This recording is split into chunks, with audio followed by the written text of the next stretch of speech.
তো আজকে যখন একটা ললিপপ নিয়ে আমি খেতে গেলাম তখনই মালিক তুমি তো আমাকে খেয়ে ফেলবে, কিন্তু তার আগে তুমি কি আমার থেকেও বড় ললিপপ বানাতে পারবে?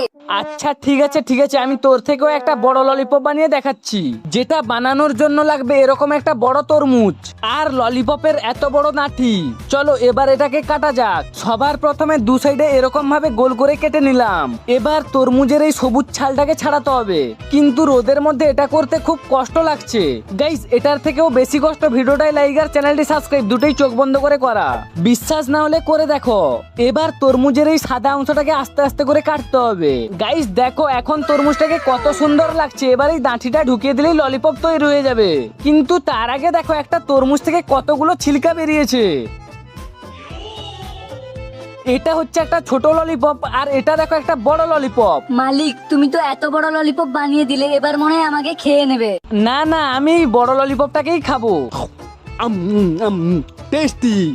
গাইস তোমরা এই বড় ললিপপটাকে 10-এর মধ্যে